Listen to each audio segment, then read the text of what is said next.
Hello and welcome to The Curator on Monocle Radio with me, Chris Chermak. Over the next 60 minutes, we'll bring you some of the very best interviews and reports from the past week of coverage here on Monocle Radio, with highlights from our studios at Midori House and from around the world. This week, everybody in our region, they are ramping up defense industry and also investing heavily in defense. NATO is still the best and strongest defense alliance. Russia knows that. We'll hear from the Estonian Prime Minister. Also, White Stripes frontman Jack White reveals how one of his hidden talents now sees him exhibiting at Damien Hirst's Newport Street Gallery. How simple can ideas get and how complicated can you get with them and still get people attracted to the concept? So the items they sell at a hardware store, it always makes me laugh or intrigues me when they decide to paint them a certain color. All that and much, much more over the next hour here on The Curator with me, Chris Chermak. We'll begin this week's show by heading to Estonia, a country that, despite its small size, has become an important voice on security affairs in Europe. Its former Prime Minister, Kaja Kallas, is now the European Union's foreign policy chief, and her successor, Kristen Michal, continues to push Europe and NATO towards a more bullish Russia stance. At the same time, the speculation about a potential U.S. pullback from the alliance and the recent U.S. decision to halt arms exports to Estonia have caused worry in the Baltic nation. Well, Monocle's Helsinki correspondent Petri Burtsov met Prime Minister Michal in the capital, Tallinn, and began by asking him how exposed a potential U.S. pullback would leave Estonia. It pretty much depends on the decisions. In practice, I would say I don't see this kind of decisions coming so soon. I have been Prime Minister, and during my tenure, there have been a lot of security incidents from Russian side. For example, between Estonia and Finland, we have a shadow fleet which has a couple of times or many times already hit different kind of infrastructure. I called Mark Rutte, Secretary General of NATO. Alexander Stubb did that. Our military and NATO interacted, and right now we have ships on the sea, NATO ships, protecting critical infrastructure. At the same time, we had Russian MiGs in our space, Italian F-35s, which were in the rotation here, went up and diverted Russian planes. So on the practical side, I would say that NATO's military operations and this kind of response is quite fast and working well. On the political side, yes, there are many different kind of messages, but I also can remember that we were in Hague. President Trump was there, and he said that he wants Europe to contribute more to its own security. And for me, it's a very understandable message, because if you want to keep your region as it is, free and also secure, then you have to contribute also to these kind of values and investments. So we are doing that. And our investments to defense are already 5.4% of GDP. This is not this kind of 3.5 plus 1.5, which was agreed in Hague, but to defense, 5.4% and everything added. So we are investing heavily in defense, just to give the message that we are taking it seriously to our friends, our allies, and also to our enemy. That is the first thing. And second thing is that Trump also gave a messages, when you can remember that when Russian planes were in our airspace, he said that yes, he will stand for Baltics and Poland, and also said quite robustly that if you want, shoot the planes down. So it was a very direct message to Russia. So I would say that that is probably understandable, that during times in 10, 15, 20, 50 years, there will be some kind of realignment, different forces, because security situation, resources, everything changes, and that's understandable. And Europe will do much more burden bearing. That is also understandable, but hopefully the shift is with this kind of tempo that Europe can keep up. And right now I can see that Estonia, Latvia, Lithuania, Poland, Finland, Sweden, everybody in our region, they are ramping up defense industry and also investing heavily in defense. So we are doing our best, and I would say that NATO is still the best and strongest defense alliance. Russia knows that. The US recently announced that it would halt arms deliveries to several European countries, Estonia included. How much of a disappointment was this, and how harmful is it to Estonia? I would say that the reasons behind that are probably understandable to everybody, because if United States is involved in a hot conflict in Hormuz against Iran, then probably everybody can understand what's the base of this decision. And on a second note, Estonia is quite high in that list because President Trump has said that those countries spending more to defense are also always at the top of the procurement list or buying list. So we are, but weapons market still is a seller's market because everybody, all the allies, everybody, all the friends are in the same queues. So that's quite clear.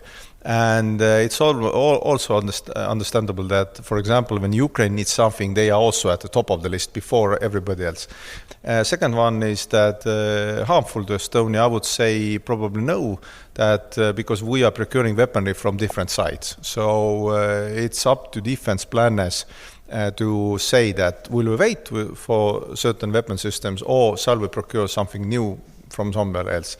Estonia speaks about Russia with a clarity many Western European countries avoid. Where do you think your Western allies are still misreading the situation? I would hope that they are already less romantic about Russia than they were. Right now, probably everybody already understands that this is a regime which stands only on conflict against West, against European Union. And the idea of the conflict is that they are for the right values and the European Union is like something soft. And to be honest, I would say with diplomacy, it's quite obvious that Russia, those things that we treat as politeness, they use as a weakness. Why are somebody misreading, or why is certain misreadings in how to treat Russia? I would say that the first thing is about probably the distance, because everybody miscalculates it. Because, for example, when some kind of cyber espionage or cyber activity against your data is in your computer, it doesn't count the kilometers. For example, Estonia has been under constant cyber attacks since 2007. We were the first country to be under the attacks from Russian side and criminals, and we still are. And to be honest, last years the number of attacks has doubled almost. One would think, and one sane person would think, that at the time when they are occupied with operations against Ukraine's independence, they would direct all the resources there, but no. They still are operating in different areas against European countries, and so also against Estonia. And also when I explained that, for example, right now they have more men under the arms than before the war, and even if there would be just and lasting peace, hopefully there will, those guys will be near to your home in Europe, in Asia, in Africa, everywhere else. So we have a big problem. You govern a country where roughly a quarter of the population is Russian speaking. How does that shape how Estonia understands and also manages its relationship with Russia? I would say that in Estonia it's quite clear that more than 80% of Russian-speaking population identifies itself with Estonia. So it's quite clear that everybody is part of Estonia. Also NATO, support to NATO and Ukraine has risen since 2022. So I would say that most important key elements are this kind of educational reform we have ongoing, that we will be learning everything in Estonian, and also the support to independent Russian media that we are supporting from the state side. So I would even predict that this kind of Russian info operations are much weaker than they were before the war, because right now everybody understands that either you choose Estonia, European Union, freedoms, values, or you choose Russian side, which is pure propaganda. And to be honest, Russian-speaking people know very well what is life in Russia. So more than 80% already identify themselves with Estonia, and they support NATO and Ukraine. That was Estonia's Prime Minister Kristen Michal in conversation with Monocle's Petri Burtsoff. You can read the full interview in Monocle's June issue on newsstands now. Next up here on The Curator, long before the White Stripes shook the music world with Seven Nation Army, Jack White was remaking furniture in Detroit. From the age of 15, the band's singer and guitarist began honing his upholstery skills and exploring what's known as hardware store art, both deeply rooted in the American Motor City's industrial history and urban decay. The exhibition, called These Thoughts May Disappear at Damien Hirst's Newport Street Gallery in London, connects craftsmanship, industrial materials, and the visual language of the American Midwest, while exploring the intersection of art, design, and music production. It marks his first ever public display of his artworks. Monocle's Tom Webb joined White at the Newport Street Gallery for a tour of the show and to hear more about his process, why mistakes are important, and how he wants viewers to have a visceral engagement with his work. When it comes to music, I like playing the drums. That's my favorite part. When it comes to smashing things, yeah, making sculptures and stuff, I like the furniture-based things that are rescuing something from the rubbish heap, as you say over here. Finding beauty where it was one step away from a landfill is something that I'm really attracted to. So it's rare that this is sort of, you could label it constructed sculpture, or I call it sometimes that, or hardware store art or something like that, where you're finding beauty in these items and trying to give it a new metaphor. That's what I'm drawn to the most. What is hardware store art?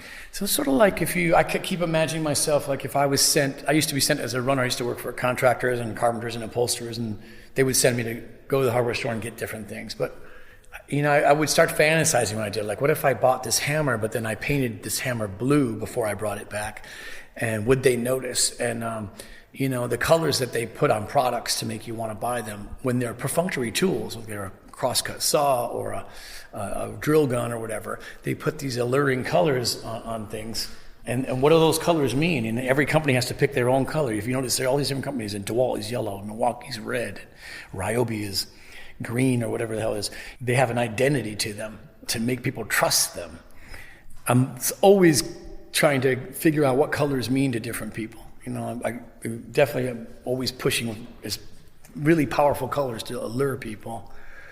There's no grays and tans and beiges, in my brain. So it's always like, how simple can ideas get, and how complicated can you get with them and still get people attracted to the concept? So the items they sell at a hardware store, it always makes me laugh or intrigues me when they decide to paint them a certain color, when they don't have to, but they're just trying to get you to buy it, So that's funny to me. It's like people say something about, like, the colors that McDonald's has in there, the red and yellow arches and stuff. There's somebody said that psychologically that evokes your appetite, that somehow triggers your appetite to see red and yellow together.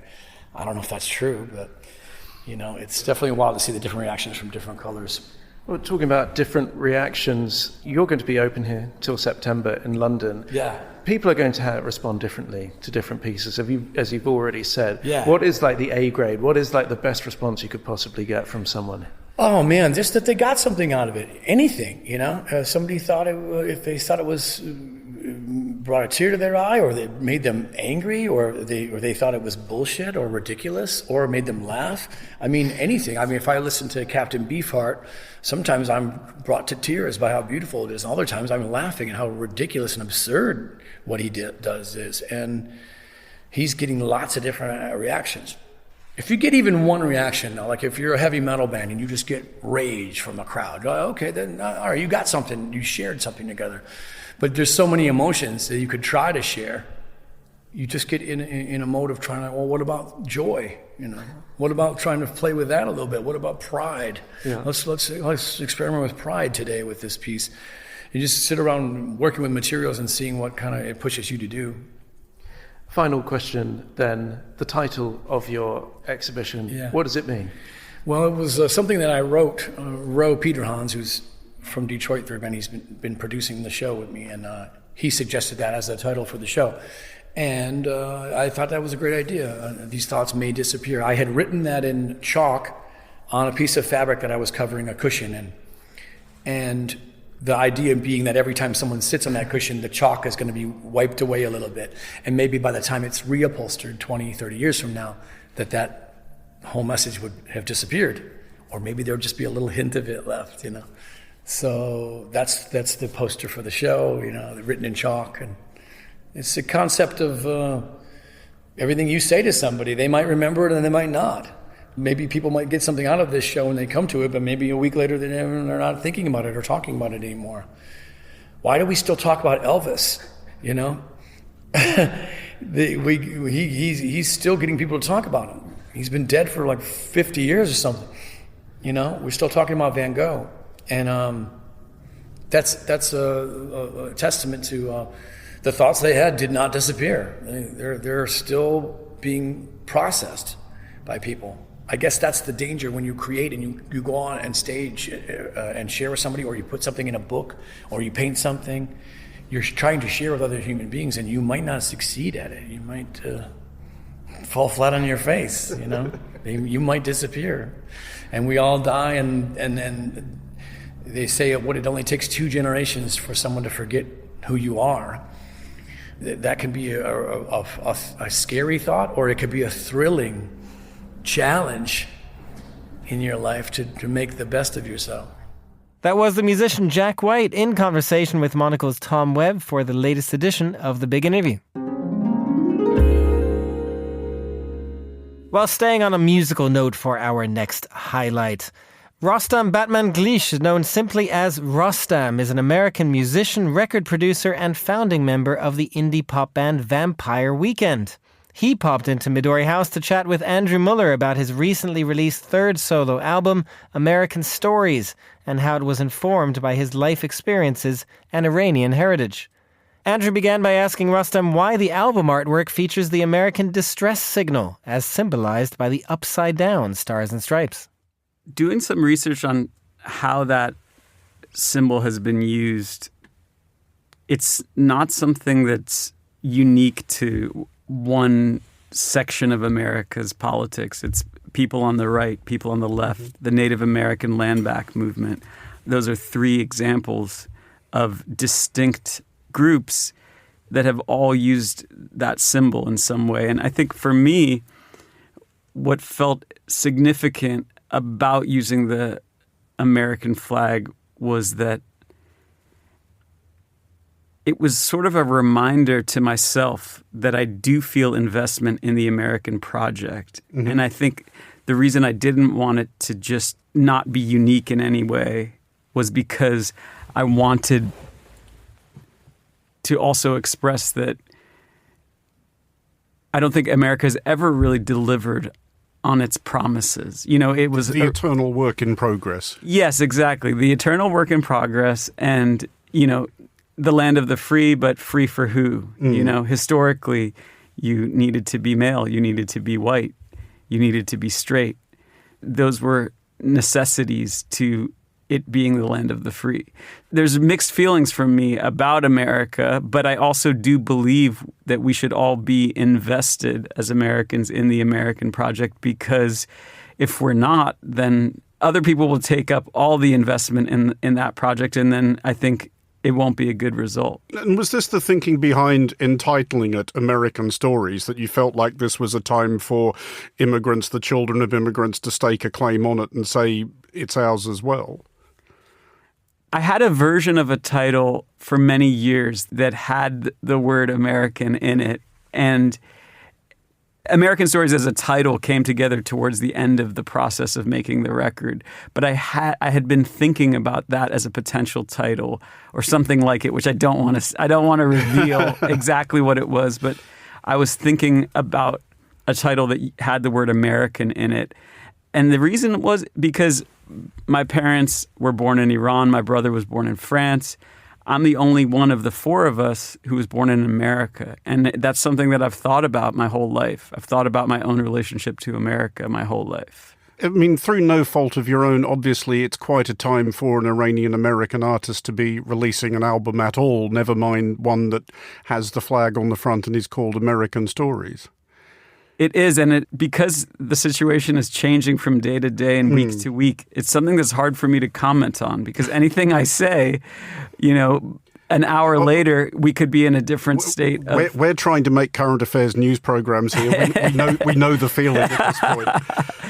There's an influence, at least in my admittedly inexpert ears, of Persian music, the stuff your family would have grown up with on this record. Was that something you felt that was especially important to introduce in this context? Yes. One of the early inspirations for this record, before I was really fully in it, but one of the early thoughts was I would like every song to have elements of Persian music. That was not the case of the final product. But I'm happy with the blend of Iranian music and American music because that became another source of inspiration in the process of making this album that I wanted to push in the direction of Americana, like really use Americana signifiers like the pedal steel guitar, which I don't think you can get more American than that in some ways. Well, I was thinking on one of the more playful tracks, Back of the Truck, I think you may have invented the genre Persian and Western. It's possible. But yeah, that was definitely something on my mind. That when I started down this road of making an album and wanting to integrate Persian music, I then sort of midway through, I also realized how much I wanted to integrate American music into my work as a songwriter and a producer on this album specifically.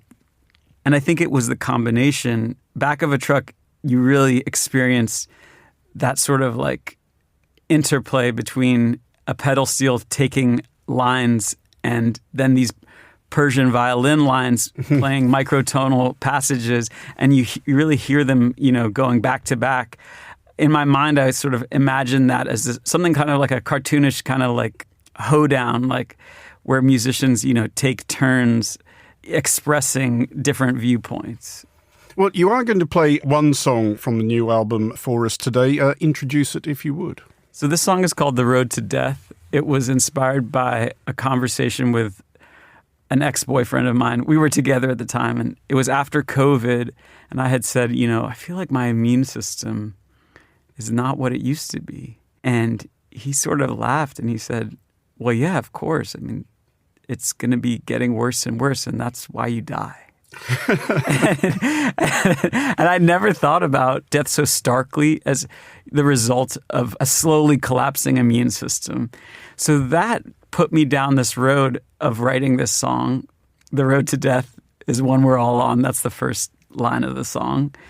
I started thinking about other things, but I would say that conversation was the genesis of The Road to Death. Well, on that uplifting thought, let's hear it. 1, 2, 3. The road to death is one we're all on. I need a friend to come with me tomorrow. 'Cause some of us are dying slowly, and some of us are dying faster. All of us are at the doctor's office, and some are maybe staying after.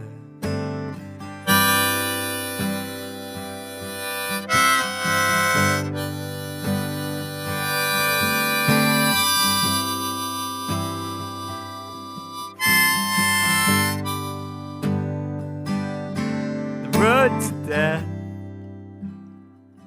could be happy and long, and on our way we could be lucky and strong. 'Cause some of us are dying slowly, and some of us are dying faster. All the Christmas trees at the Christmas market, I hope will not outlast you. And Jesus Christ is a beautiful idea. Does it matter if he was real? My father carries the name of a prophet, but Dad was no believer.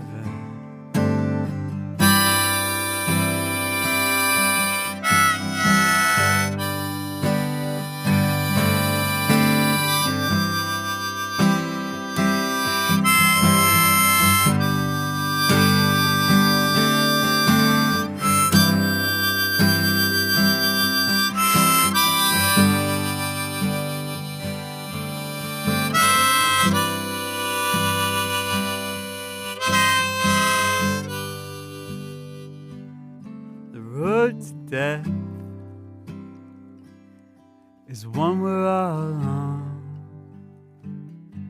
You need to know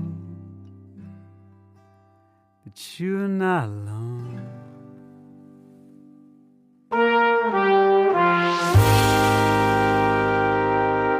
You're listening to The Curator. Now, amid the relentless din of daily news, who would not want to escape to a fantasy world? Might we suggest The Moomins, the beloved franchise of animated characters conceived by the Finnish author and illustrator Tove Jansson.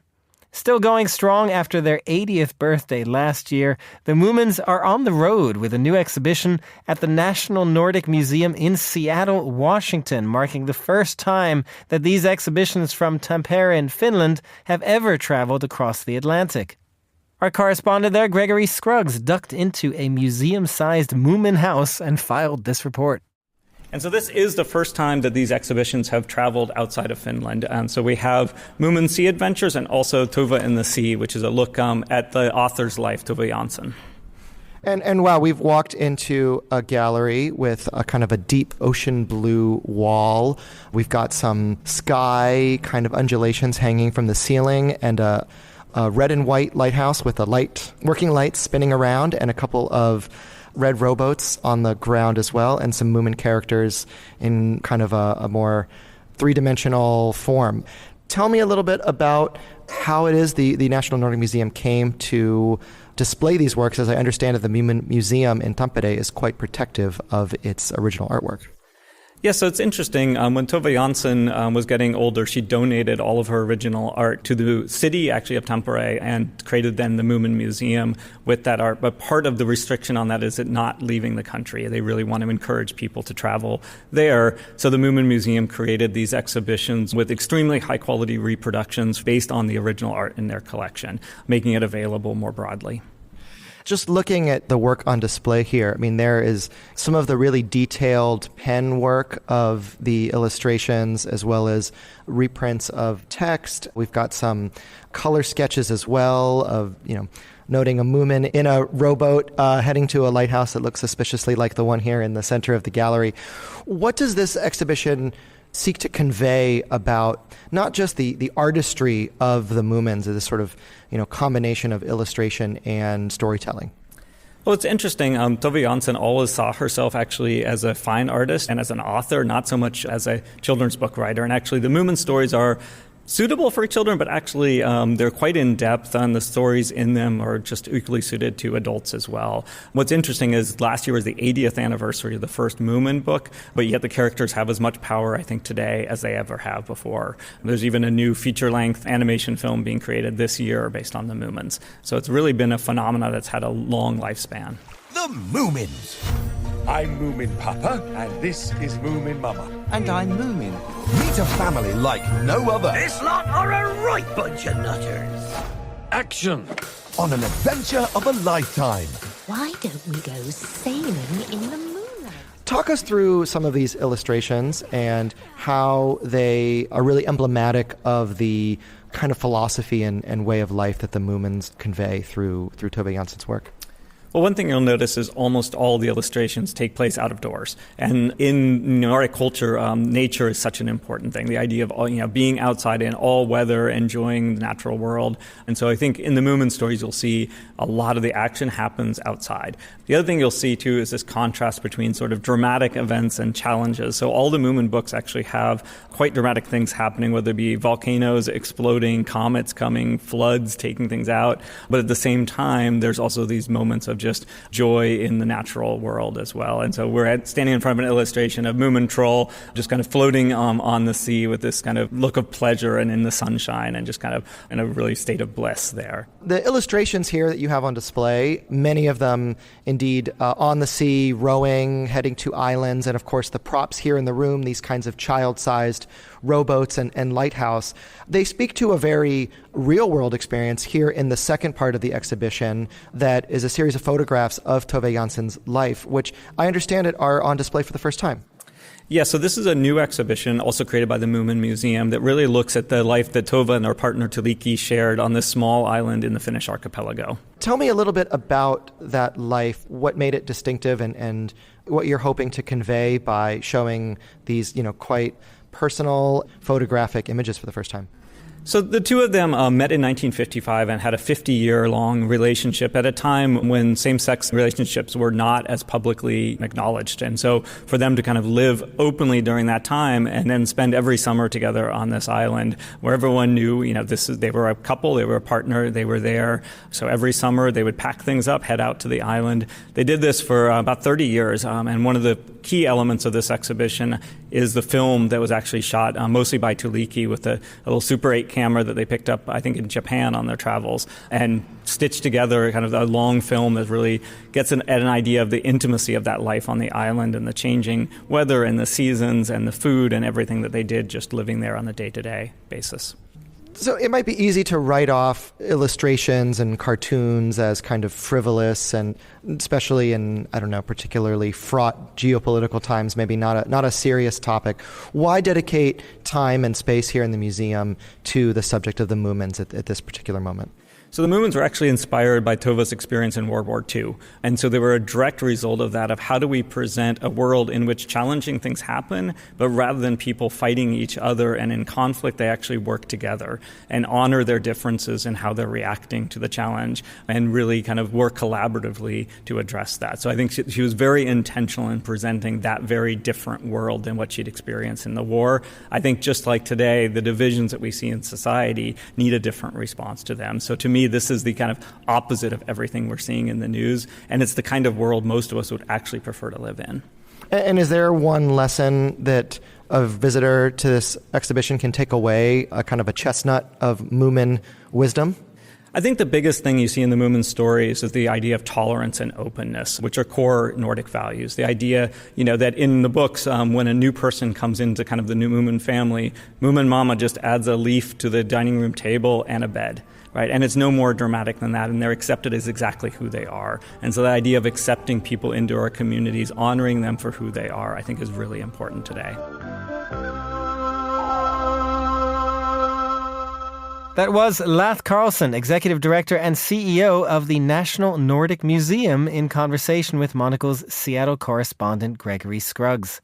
Still to come here on The Curator, we'll explore Taiwan's flying saucer-like ghost town. The author Judy Blume discusses taboos, breaking barriers, and leaving writing. And Andrew Muller wraps up what we know now that we did not know 7 days ago for this week's installment of What We Learned. Stay tuned. Craft matters. In small ways, like how a coffee is brewed. And in not so small ways, like how your money is cared for. Which is why for 160 years, UBS has elevated banking to a craft, tailoring unique strategies that combine human expertise with the latest technologies, all happening across 24 time zones and 12 key financial hubs, with you at the heart of it all. UBS, banking is our craft.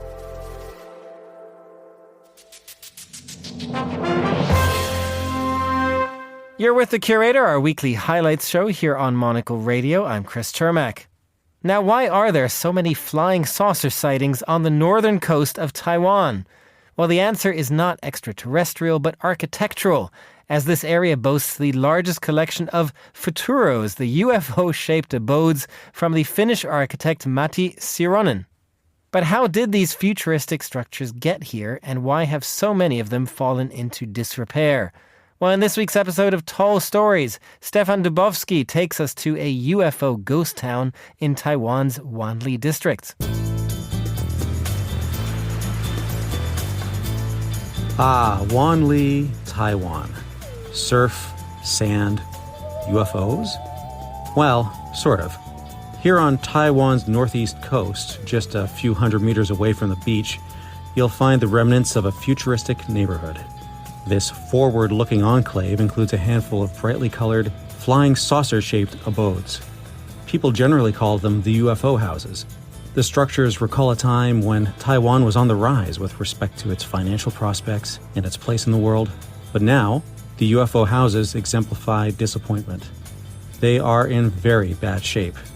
Broken windows, graffiti, abandoned. So what's the story? It all began in the 1970s. A businessman named Su Ming saw an opportunity to develop this part of Taiwan's coastline as a vacation destination, especially for United States soldiers who were stationed on the island or visiting for rest and relaxation. From the 1950s, the U.S. called Taiwan an ally in the fight against communism. Taiwan itself symbolized that battle. This nation, officially known as the Republic of China, was where Commander Chiang Kai-shek and his Republican government fled to when they lost the Chinese Civil War to Mao Zedong and the Chinese Communist Party on the mainland. In the 1970s, Taiwan's military was running the island's government, and it restricted development along the coast. So beach resorts weren't exactly common.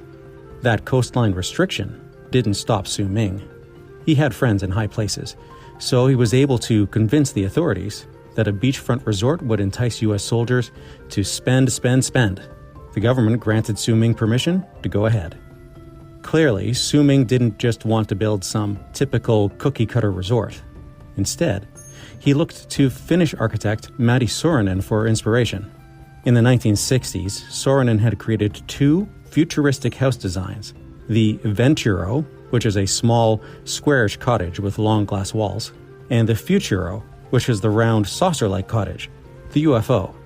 Constructed of lightweight fiberglass reinforced plastic, the designs were eye-catching, but the market for them never really took off. Saarinen had stopped making Venturos and Futuros by the early 1970s, so Su Ming had them replicated. Both kinds, Venturos and Futuros, and he had a number of them built on the Wanli coast. It was also optimistic at the start. Here was little Taiwan, still under martial law, but experiencing something of a boom. There were U.S. soldiers spending money across the island, the economy was doing very well, and because the government didn't allow citizens to travel abroad, the residents, who were benefiting from the roaring economy, had funds to spend locally. So the Venturos and Futuros were built, and people bought them.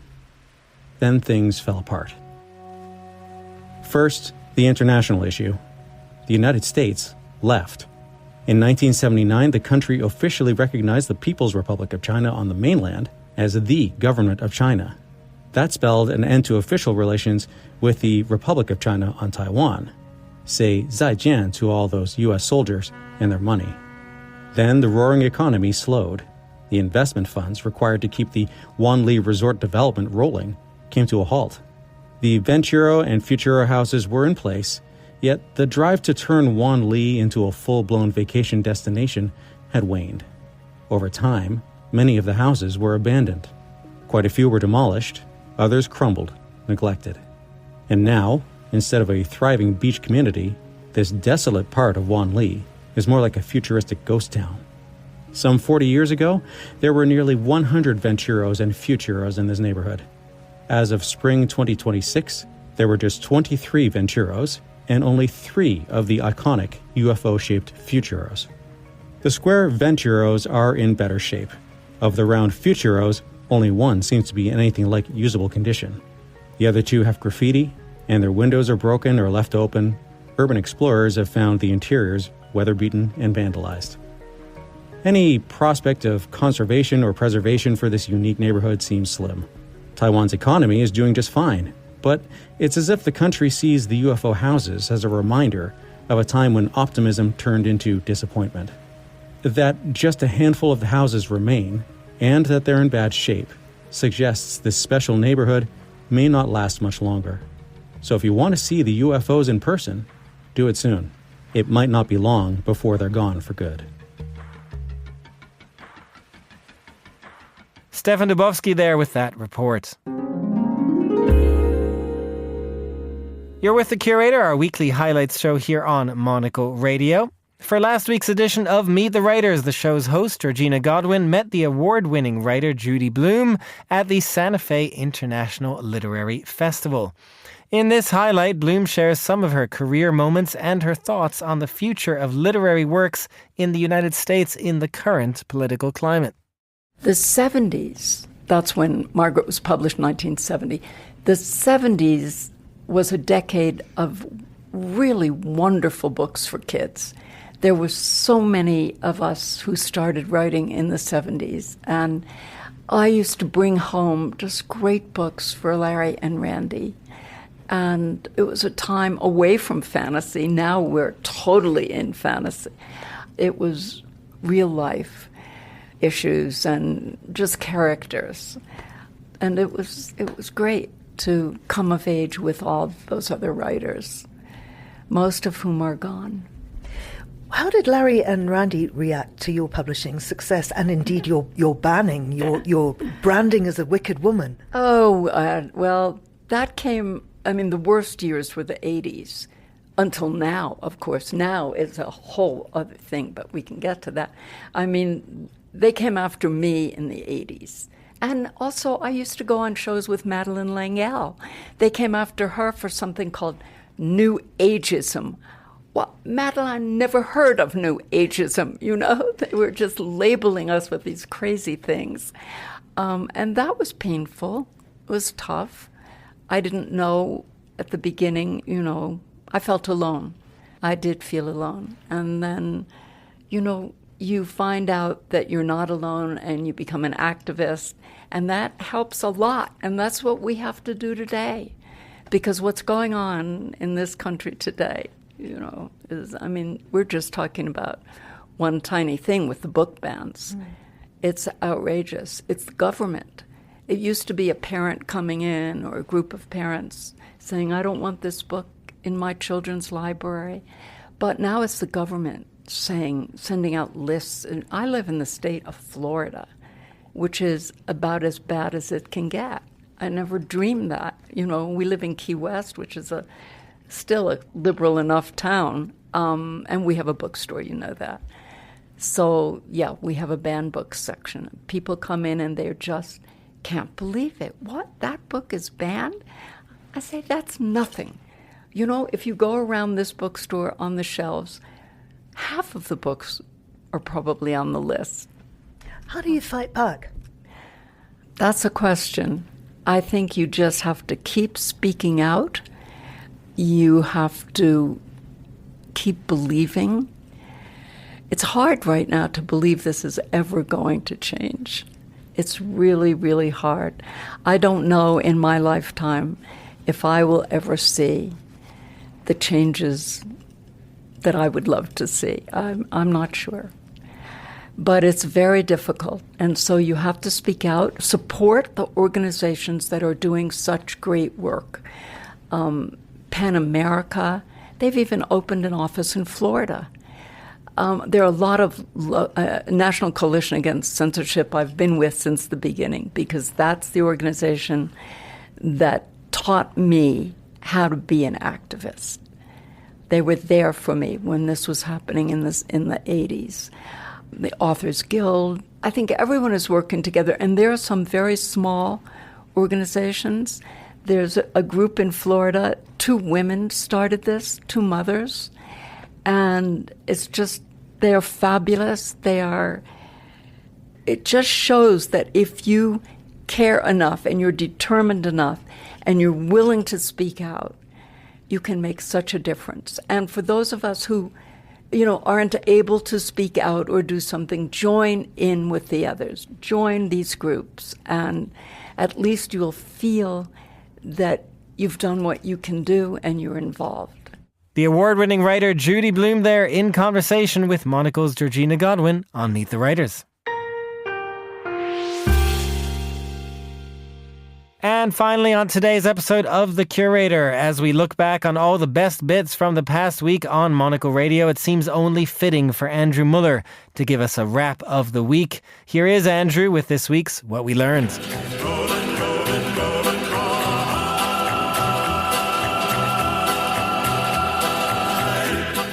We learned this week of an unhappy Eid al-Adha for Donald Trump. I can't wait to see where this goes. Okay. Tell me more. Let's see where this goes. You are correct to be curious, but we speak not of US President Donald Trump, whose interest in the Islamic celebration of the obedience of Abraham is probably pretty limited, but Donald Trump the albino buffalo, recently the talk of Bangladesh for his noteworthy physical resemblance to the American Commander-in-Chief. Or should we say, Commander-in-Beef. We learned, to be clear, that outward appearance is all the two Donald Trumps have in common. Oddly hued pinkish skin, extravagant ginger topiary, a certain bovine heft. These superficial similarities aside, they are obviously very different beings. One, a burly, blundering, somewhat lack-witted creature, largely uncomprehending of the world beyond its immediate circumstances, generally led around by the nose by its handlers, the other being an albino buffalo. It's too easy some weeks, it really is. Anyway, we learned that the brawny ruminants gathering celebrity... In Bangladesh, a buffalo has gone viral for looking exactly like Donald Trump. The buffalo, famous for its golden tuft of hair and very serious expression, has become a superstar online. Had not ultimately done it much good. Despite the success, the buffalo's fate is already sealed. He is to be sacrificed within a few days. For we learned that his rapacious owners had instead sold him for short-term gain. It is, yes, a sobering tale of bison men. Oh my God. Unless this turns out to be fake gnus. Boo! Because, but seriously... We have an update now on the rare albino buffalo in Bangladesh, nicknamed Donald Trump, that we reported on earlier this week. The 700-kilo animal, which had already been sold for ritual slaughter, has been spared. We learned that Donald Trump's keepers, taking note of public interest in the bizarre animal in their charge, had decided he was worth more to them alive than dead. But...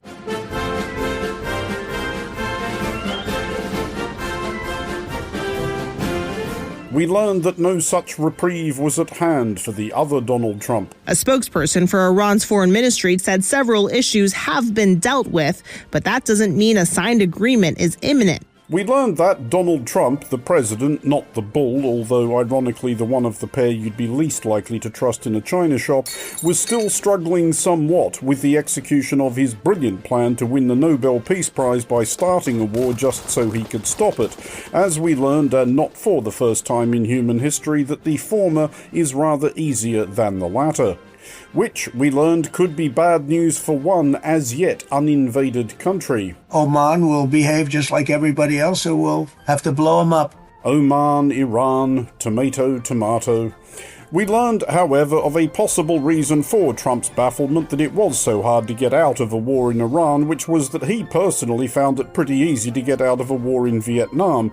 And we learned, or were reminded of this, from a departure from the script while commemorating Memorial Day, on which the United States acknowledges those who did not prevail upon an amenable family physician to write them a note confirming their affliction with a lamentable and deeply non-existent ailment. We learned that whoever writes the bits of his speeches Trump bothers to read out loud had lumbered him with an unwieldy conceit about the evolution of the names of those who have been lain in Arlington National Cemetery, beginning with 19-year-old Private William Christman of the 67th Pennsylvania Infantry of the Union Army. Beside him are more than 18,000 other young men named William, over 20,000 named John, over 13,000 named James, joined over time by Isaac, Elijah, Earls, Hanks, Helens, Wands, Margarets, Marius, Donalds. Not too many. And honestly, if you can't laugh at the sacrifices made by others who died to enable you to one day order the erection of an immense Ultimate Fighting Championship ring on the White House lawn... New construction is underway for an unprecedented spectacle. A cage fight at the White House. A massive arch taller than the building itself, part of a makeshift arena for an upcoming Ultimate Fighting Championship event. What can you laugh at? Am I right? I think it's... Yeah. But...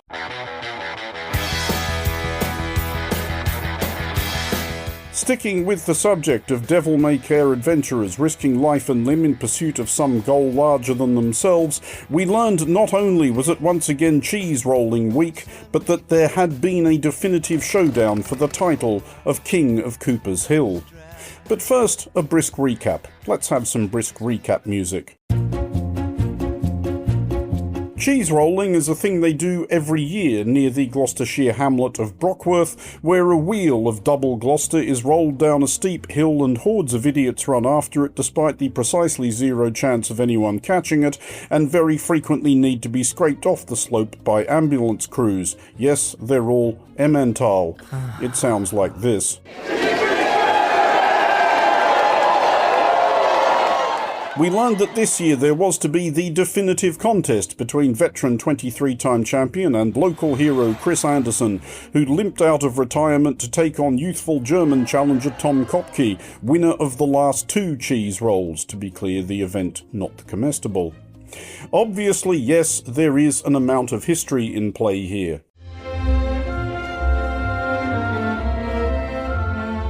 The Dam Busters March, really, grow up. But who, wondered 2 anxious, invested nations perched on the edge of their seats, would triumph? Tom Kopke has won it for Germany! And we learned that this was not to be the end of England's humiliation. Alice Hugard from France won the women's race, making this a truly international event. They just weren't good enough? Is that anything? For Monocle Radio, I'm Andrew Mullett. Thanks very much, Andrew. And that's all the time we have for this week's edition of The Curator. The show is produced by Sam Impey and presented by me, Chris Chermak. Join us again next week to hear some of the very best programs here on Monocle Radio. Have a great weekend, everyone, and thanks for listening.